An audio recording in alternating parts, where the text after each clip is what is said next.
Real Madrid and Barcelona would be the top 2 if they played in the Prem this season. Disagree from Dan. Callum, Mids, what are you saying? Disagree. Okay. The only reason I disagree... defend my team here? Go on. Go. I think Barcelona in the league were fantastic. Real Madrid, I think, were very below par, and I think they would have struggled in the Premier League this season. Barcelona, I can make an argument for finishing in the top 2, not Real Madrid in my opinion. Barcelona, like, by far one of the best teams in Europe last season. I think they'd definitely be in the top 2. I also think Real Madrid would be in that top 2 purely based off the quality of players that they have. I think is actually suited for the Premier League. I think the pace of the players, the tempo that they play at, the type of players like Bellingham, for example, I think would thrive in the Premier League. Mbappe would do amazing in the Premier League. Trent obviously knows the league really well. I think they would actually finish top 2. I think Barcelona would win the league. I think Real Madrid would come second. The players, so they're better than Man City, Liverpool, in my Arsenal, opinion, Chelsea. and in my opinion as well, they'd absolutely dismantled the other teams. Maybe one of them would sneak in the top 2, but to say that they both finished first and second, I know, but the stakes are different. But it's there's a reason the Premier League is the best league in the world. The quality, Man City are rebuilding. Well, how do you know the Premier League is the best league in the world? Is the Premier League better than La Liga? Yeah, 100%. Obviously, they've only got 2 teams in the Champions League. I mean, you got Atletico, you got Bilbao. Yeah, because honestly, it goes back to the arrogance thing. Yeah, why is the Premier League the best league in the world? Because we have the most Champions League. First of all, we watch it the most. If we look at actual quality, Serie A title race. By the way, the last few title races in the Premier League have been absolutely terrible. We used to speak about Bayern Munich winning the league 10 times in a row. Man City won it 4 times in a row. But that's not Whereas quality. in Serie A, there's different teams winning. AC Milan are winning it, Inter Milan are winning it, Napoli are now winning it. That's got to do with the quality of football. That shows that the rest of the league is competitive. No, it shows the rest of the league is competitive. But it shows that Man City is so clear. There's a reason we have 5 Champions League spots. There's other countries that have had 5 Champions League spots before, have they not? If you look at how many home games that Barcelona and Real Madrid lose in the league, you're looking at 2, maybe 3 max. You've got to imagine teams like Leeds, Liverpool went undefeated. Put Sunderland in La Liga and we finished 6th. You've got 14 teams at least in the Premier League that have to go away to play these guys, and they're not returning with 3 points, not even returning with 1 point. Barcelona and Real Madrid are beaten up on at least 3/4 of the Premier League. If you stack the 2 leagues together, right, there's probably 4 La Liga teams that don't finish in the bottom 20. The rest all go beneath every single Premier League team. Well, now we're trying to get onto the what league is better. But that's what you were saying. That how is the Premier League not better? Look, I think Real Madrid and Barcelona. Yeah, they get in the top 4. They definitely do. But to say that they both finish first and second, that's why it's dismissing Liverpool and Man City's achievements. Yes, maybe Real Madrid could sneak into the top 2, maybe Barcelona could sneak in the top 2, but they've both finished first and second. I think that is just so Barcelona have got arguably the best player in the world, alongside other incredible players around them, Rafinha, etc. Best midfield in the world, arguably as well. You can make that about Salah though. What? Salah's the best player in the world. But of course you can make that. Why can you make the argument Yamal's the best player in the world, but you can't make the argument Salah is? Yamal, I thought we were talking about Rashford. I would have backed that as well, you know. I think Real Madrid are suited more to play Premier League football than they are to play. You have to also understand it's more intense. So you see every week, Liverpool, Arsenal, Man City have to be switched on. If they fall below a certain level, they will get smacked. We saw it with Man City last season. Real Madrid don't have that every week. They can fall below a certain, and they can still pick up 3 points. You can't do that in the Premier League. But you also see as well when but if they're playing the Premier League, they know, for example, the lower teams are going to give them more of a fight. And how much mentally do you think that is on? But these are World Cup winners, Champions League winners, bro. They're not going to come against Will Hughes. Sorry to any Crystal Palace fan, and be like, damn, it's Will Hughes I'm up against. Great debate, boys. Let's see if anyone's changed their minds. You changed? Yeah, I've changed. I've not changed. Go on, talk to me. Why? I just think that the quality of the Prem is stronger, but I still think that there's a very strong chance that both of those teams come to the Prem and finish first and second. But yeah, I think I've been convinced by Cal. Love that. Love that. All right. All 3 teams that came up will go straight back down. Yeah, I'm gonna disagree. All right, everyone's saying disagree. Can we start with Dan? Kazama, no. People say, the gap's getting so much bigger and stuff, but we've just spent 120 million and we're not done. And then you look at Brentford and lost half the squad and the manager. You look at Wolves losing their best player. There's room for something to happen. And I would even go a step further and say Leeds will stay up, we will stay up, and Burnley will go down. It's been a few years now where obviously the promoted sides have gone down, but I don't think it's going to last forever, and I think we're going to be the ones. What's going to break the mould though? Why is it just this season that you're not going to go down? Because Sunderland got promoted. That's the only reason. No, I genuinely I honestly agree with him. I actually think Sunderland are going to be actually, I half agree. I don't think Leeds are going to stay up. I think Sunderland are going to be the only one to stay up. But you're dismissing Leeds though. The reason why I'm dismissing Leeds is because they haven't done as much business as Sunderland. Sunderland have done the business and they've got the fans and stadium alight. Those away days on like a Monday night football is going to be a bit technical for some big teams and just for anyone else in the leagues. You've got to have a look at some of the teams that are in the bottom half of the Premier League as well. Like, there is a realistic world where last season one of or even both of Manchester United and Spurs get relegated. I would have loved that. That would have helped. That was never happening. So let's not deny like it wasn't impossible. It wasn't, because we were above them by 2 places, but the points gap was big. But at least with Tottenham, they were 17. You know, they were literally right there on the, So on the you border. know, is the bottom half of the Premier League getting stronger? I would say no. If I had to pick, it would be Sunderland or Leeds, not Burnley. I don't give Burnley much of a chance, but even then I don't give Leeds much of a chance. It's not because we've got a Sunderland fan sat at the table here. They're putting themselves in a way better position than both Burnley or Leeds so far. I think Sunderland and Leeds both stay up, to be honest. I look at some of the teams that finished in the bottom half last season and the fact that they've not improved and they've probably actually got worse. We've seen it happen. Leicester were at one point top 4 challenging and FA Cup winners to now being out of the league. So I think Leeds and Sunderland will be all right, but I think Burnley will go straight back down. We had a good debate. Has anyone changed their mind? No. Standing strong. Standing strong. Standing Like strong. it. Well, Away the boys. lads. Away the lads. Wait, is that Sunderland? Yeah, away the lads. All right. We say Howie. Howie. One more title, and Mohamed Salah is the Premier League's all-time greatest player. Get out of here. Well, this is a tough one. Disagree so far? Disagree. He's going to agree. Look at... Okay. Callum, talk to us. I know a lot of Liverpool fans are going to absolutely hate me saying this. I love Salah, innit? Salah's my current favourite outfield Liverpool player. My all-time favourite player is Steven Gerrard, and I personally think Gerrard is a better player than Salah. I know Salah's won more for Liverpool, but I think if you add the context to it, Salah has played in better teams, played under better managers, and had a better platform to play with. Not taking anything away from Salah, but I think if you put Gerrard in the team under Klopp, I think we would have still won those leagues. I think if you put Salah in those teams that Gerrard was playing in, I don't think we win those leagues. Wait, Bro, the greatest player in the Premier League is Wayne Wazza. Let me He's land. the greatest player in the This took Premier a League. turn. What the This took a turn. It's not Salah. It's not Henri like you're trying to argue. The greatest Premier League player is Wayne Rooney. So for the me greatest personally- Englishman, the greatest Premier League player. Won the most behind Henri, Kevin won the Phillips. most out of Salah as well. That is the great. Wait, hold Man on, United's hold on. all-time top goal scorer. Okay, let me- Wayne Rooney how is many- the greatest Premier quickly, I League just want to player jump in because you ever. mentioned Rooney, right? Yeah. Salah's got 273 goals and assists. Yeah. Wayne Rooney 311. Yeah. And who's got more Premier Leagues? No, Wayne no, no, Rooney. no. Yeah, okay. Rooney, Who's that's carried? fine. Wait, hold on. Wait. What you Rooney. just missed there? How many GA is Salah away from Wayne? 7, 23, 30, 38. 38. All right. So if Salah then surpasses his GA, He's still not the greatest. Wait, Champions who's League's better, there. Lampard or Zidane? Zinedine Zidane. But Lampard's got far more goals than Zidane. Bro, what's that got to do with That's got everything to do. You're saying GA. Oh, No, I'm not right. saying GA. You were arguing. Oh, right. No. Callum Smith. Hold on.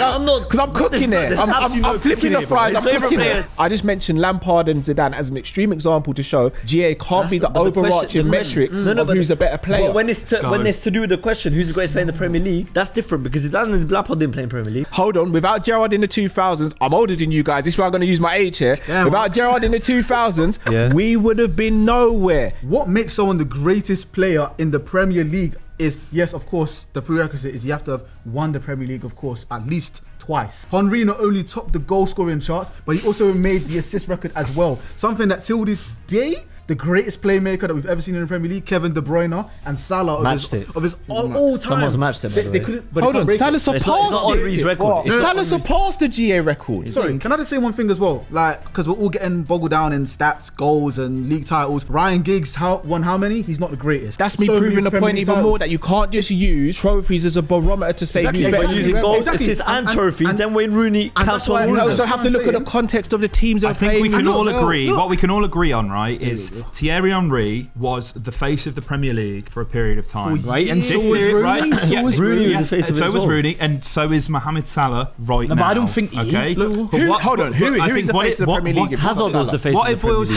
down to. When Hazard came into the league from 2014 up until 2018, Hazard was the face of the Premier No, League. he was crazy. Salah wasn't the face of the Premier League up until maybe this season. Hazard has never been the face of the Premier League. No, Hazard Hazard has. Bro, Hazard has definitely been the face of the Premier That's the League. only thing I'm From gonna agree with you today. 2014 to 2018. When it comes to Mohamed Salah, we're not talking about how magical he was on the ball. We're not talking about how he did things that no other player can do. We're not talking about that with Salah. Well, We're talking breaking about the records. Henry. I can hear Wayne Rooney. being Oh, you second. can more than hear I it, can hear bro. it. I wouldn't mind the is debate. So with it's Wayne about Rooney. aesthetics then. But when a player, is not only the best in their league in the position, but arguably one of the best in the world in their position, and doing things that Is Salah- actually makes is people Salah say, not? "Wow." Wayne Rooney's best ever season came in our worst United side ever. And you know when that was? That was in 2010. Wayne Rooney's best season, when he was literally the best striker in Europe, was the season after Ronaldo and Tevez left, when Wayne Rooney cracked 34 How many goals. seasons- Samuel Eto'o would disagree. Right, if Salah's not the greatest, who is in the Premier League ever? Probably Rooney, but I think you can talk about like. And I'm also talent going and off stuff. longevity, But I by the would way. all definitely say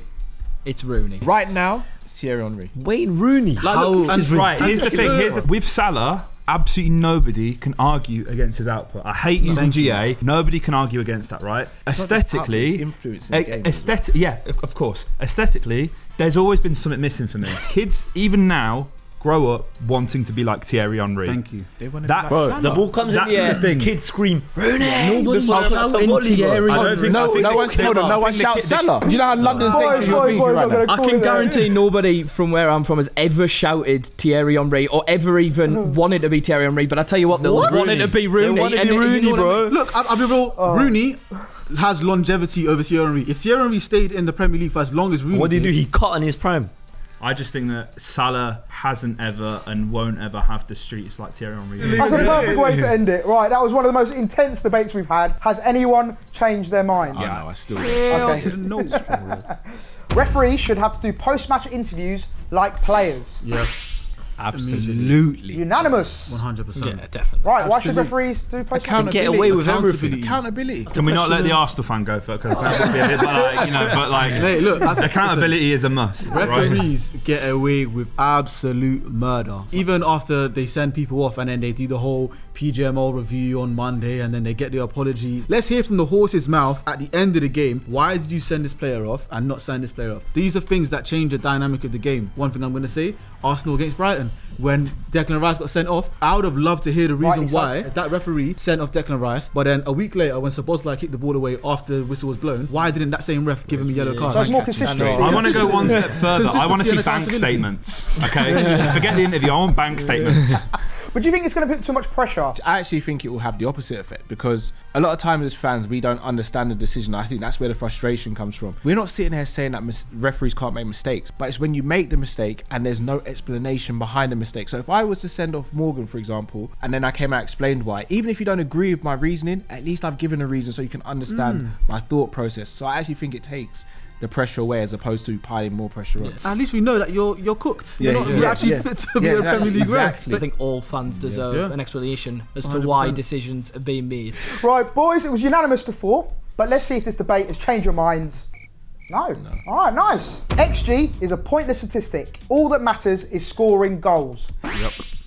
So my thing with XG, right? It's expected goals. It's a stat and a metric that is fundamentally misunderstood. Like a penalty is assigned something like 0.78 XG. That's because about 7 out of 10 penalties are scored. Yeah. That's a fact. What I don't agree with is when there's an open goal and it says the XG is like 2.5 or whatever stupid, and then you end up missing because there are so many other factors that aren't contextualized within that number. Essentially, what it's good for when you're evaluating players and looking at scouting and seeing if you can try and identify a player that fits the mold of your team, we shouldn't, when the full-time whistle's gone, the first thing that people shouldn't do is go on FootMob or any other associated apps and screenshot the XG and go, we should have won this game, look at the XG. Yeah. Wait, Do you know, so I'm what? going to shake your hand because that was a great explanation. But forget all that. I don't like XG. I don't like XG. What you're doing is you're like saturating the game with all these stats and all these different metrics to try and like make the best opinion about,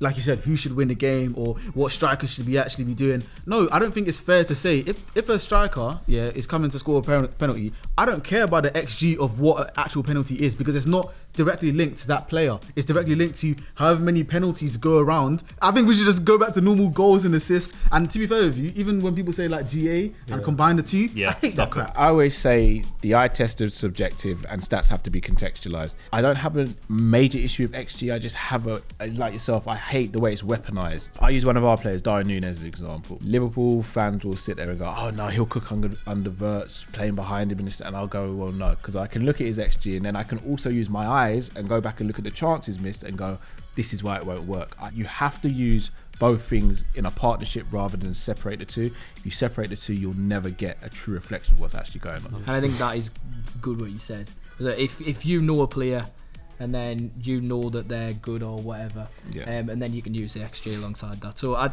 changed my opinion. I think it's perfect. Well, on that then, let's see if anyone has changed their mind after that debate. Nope. Yeah. Dan's changed his mind. Begrudgingly. Mids as well. With context, yeah. Yeah, I think that. The Europa League is a bigger competition than the Club World Cup. Callum a bit indecisive there. What on earth? That's actually ridiculous. I've fact. never seen anything. Go on, Dan, start us off. It's a manufactured thing. They're doing it to make more money. I don't understand how, as a fan of football. Europa League's manufactured as well. Yeah, obviously. They all are. But at least it's got a bit of prestige. At least it's but they're just making more competitions because they want to squeeze every penny out of the sport. It's so embarrassing. It's not. I'm sorry, but did we watch the Club World Cup? People going, "Oh, it was a success." It was. It actually was. I thought this Club World Cup was so. I think the old format was more prestigious because it was the winners of each of the continental cups. Now you got Auckland City now. Yeah, great. I think the problem is, especially with this edition of the Club World Cup, is that one, it being in America meant games were at very awkward times for Americans, at like 2 p.m, 3 p.m. So like that's why I think in the Atlanta Stadium when Chelsea were playing, there was barely anyone there because most people were at work. Nobody in America cares about. With those games, like it was a bit poor. But I think the whole thing around prestige and it being manufactured is that they're trying to make the Club World Cup prestigious. They're trying to squeeze more money out of people. They're trying to make the players play more games, and it's. If it was done properly, I get it. But realistically, the best club in the world is whoever wins the Champions League in Europe. Like it's they're the best team in Europe. That's in Europe. They're the best team in Europe. in the world. But they're not though. That's okay, what but the best team in Europe for. made it to the final. Yeah. My point is, you're saying, the champion of Europe isn't going to be the best then team in you Europe. They're the second best team in the world, technically. But now you can't make that arrogant point of view, but then say that the best team in the world is the team that wins in Europe. Are you saying that PSG aren't the best team in the world? No, because they reached the final of the Club World Cup, so they are. So PSG aren't the best team in the world if they reach They're the the best team in semi-finals. Europe. To be clear, that's crazy. That is genuinely crazy. But at the same time, If a team from Brazil, like Flamengo for example, won the Club World Cup, they're the best team in the world. No, they're not. Yeah, If Spain won the Euros and got to the semis of the World Cup, are they the best team in the world? No, it's a country that won the World Cup. because it's a phony competition. Yeah. Why? That's made but up. that's arrogant in itself to call it a phony. It is. You can't. Here's the thing. You're saying the fact that it says world equals best, right? So why is PSG best team in the world? What game are you watching? If they're not the best team in the world. Like basketball is for you if you don't think PSG are the best team in the world. Let me ask a question, because I think what's going on is actually quite hilarious. You were making points about Big Six teams and their arrogance and they're losing the love of the FA Cup. Don't you think that's now arrogant. you saying that whoever wins the Champions League is the best team in the In world, the world. is being arrogant because of the privilege? It's not arrogant. It's the best and most competitive continental competition. But to dispute that PSG are the best team in Europe is a cardinal sin. They're the best team in Europe. They're the best team in Europe. And they're also the best team in the world. The Copa Libertadores, for all the Southern American teams, that is going to be the biggest Champions thing League. there. Yeah, obviously. That's their Champions League. They're the best team in the world. Nobody's disagreeing with that, but The only there's thing- a reason all their players, all the good wonder kids over there, come over here at the age of 16. There's a reason. It's because Europe is the best at football. Now, Okay, whether but that's fair, whether that should happen. The reason why teams focus on Premier League, Champions League is because they're better than FA Cups. But then you're here talking about FA Cup is the most prestigious cup. Because it is. It's Because just, it but then you you can't say that but then- Argentinians leave their country because they're English. But I wish they didn't. I wish not a fact that that the was FA because Cup then is that would the be best. more football to watch, and then the Club World Cup would be good. But the Club World Cup isn't good because Right it is now. just going to be dominated by European teams. But right now we saw that Flamengo They did went really far. well. Yeah. PSG played about 70 odd games, didn't they, before they'd even competed in the Club World Cup. Yeah. I sort of hear what you're saying about the arrogance, but it's factual Yeah, that it is arrogance. Europe as a whole, you're taking the top 5 European leagues, are stronger than any other leagues on any other continent around the world. So this isn't what we're even arguing about. We're arguing about whether the Europa League is more important And it obviously than the is. Club World Cup, And and it obviously like, is. It's so I don't think it obvious. is. It's Right, without a debate, has anyone changed their mind? Absolutely not. no sports washing. No, the Europa League is better than the Club World Cup. Cooked. More clubs should focus on winning cups instead of the league. Easiest degree we'll have. It would be the Arsenal fan. Let's hear it from Mids first because he's the only one who went disagree. I think it depends on the team you're talking about. Yeah, I mean, I think Arsenal? If it's Arsenal, we should focus on winning the league because we haven't won it in a very long time. If it's someone like Bournemouth, maybe, yeah, you could probably argue FA Cup instead of the league run. But I think it is very. I think the way that the system's been built now, where the big six, they've baked their own ecosystem and it's so difficult for teams to break in. When a Palace wins an FA Cup, when a Newcastle wins a Carabao Cup, I know you're going to disagree, Dan, but it's special and it gives the rest of the football pyramid hope. Genuinely, not every team can compete for a league. And even if you look at Villa and Newcastle, who are like breaking the mould and trying to get into those Champions League places, how realistic is a title charge? So I agree. I would die for an FA It's Cup. very big six centric view to have, where it's like, oh, we need to win the league. I think that is one of the problems in English football right now. Big teams aren't focusing on the cups, and it means that what's happening is winning them isn't being that big a feeling. Like the FA Cup is the oldest cup in English football. It's the most important thing I think you can win. I would say it's more important than the league, and the fact that that's dying in our country is a bit upsetting. Even though obviously I hate Newcastle, the fact that they had that moment and it meant so much to them, but it's sad that it wouldn't mean as much to you when it should. I definitely get the sentiment and whatnot, but again, I don't even like what I'm about to say, but cash rules everything. And the higher position you finish in the league, you get Champions League, you get Europa League, and with that comes more and more revenue. And that's how teams like Villa and Newcastle, who are trying to break into the Big Six mode, that's how you do it. So I'm not even trying to discredit the FA Cup because I love the FA Cup. Clearly, I'm an Arsenal fan. But yeah, winning the FA Cup, winning the Carabao Cup for teams that aren't in the Big Six, I can fully understand that is amazing. And even Arsenal, if we were to win the FA Cup, I'm still going to celebrate because it's still a trophy. I don't care what anyone says. But if you are a team like yourself or Newcastle or whoever that wants to break into the mold, doing it via the league is the best way to do it because you can consolidate And that also- cash money, European and everything else that comes with it. You saying that winning the FA Cup's more important than the league is because you haven't won the FA Cup yet. Won But it when 7 you times. when you You've win, won it 7 so- times. or when you mate. win it, no, but in your time, have Well, you I've never seen, won anything in Yeah, my that's what I'm saying. So have you seen, not being disrespectful here, but when the lower teams start looking at the top six, like with the whole, oh, you guys are so spoiled. It's not about spoiled. It's if you win the FA Cup, what's the next big things after that? It's the Premier League and Champions League. When you've won those trophies multiple times, it's natural to have, like, for example, an Arsenal, United, and Liverpool fan to just want to win the league or But Champions League more. how Because come those when Liverpool win the FA Cup, they sell out, they get there's flares going, everybody's partying, but they care about it more. They've got a bit more. City, and Liverpool and no one United. here is a City Liverpool fan, and United, but, I'd but say, they didn't even sell out a semi-final. But It's that's City. embarrassing. That's It's City, pathetic. though. But that's a lot of But that's the only example. that's a lot of the But the thing is sentiment that that the big six hold. They just see it as, oh, it's just another trophy. No, but not really. it I think should be- the only it should- example you can use is for City. But I think No, you no, can I make the disagree. same I argument for disagree United totally. as well. The only Manchester reason City- United, winning the FA Cup- United would sell out a semi-final is because half the fans live in London. No, it's not about that. It's Hey, about winning Manchester the FA City, Cup's a big thing for us Pep because Guardiola we're wants to win chasing every trophy. Pep has Cups. brought back the importance prestige. of the FA Agreed. Cup. And the Carabao. And the Carabao. And as much as I hate to see them win that every single year, they have made those cup competitions important again. That's and why it's good to that's see. why it felt special when we won it. because we're Absolutely. like, I oh, just we want to won quickly it. jump in. Dan, I want to ask you a question. Would you rather finish top half or win a cup or the FA Cup? Yeah, win the FA Cup every day of the week. The last trophy we won was the FA Cup in 1973. I think it's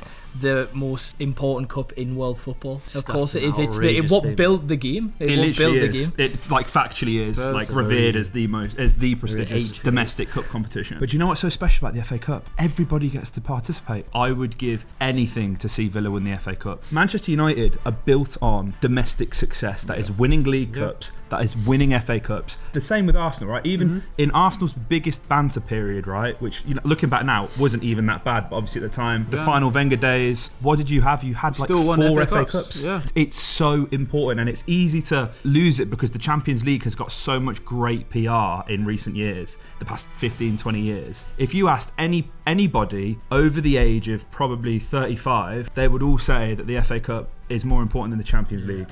I wouldn't. Don't have your age, bro. Don't have your age. I'm good. Don't have your age. So I'm going to repeat the question and see if anyone's changed their mind. More clubs should focus on winning cups instead of the league.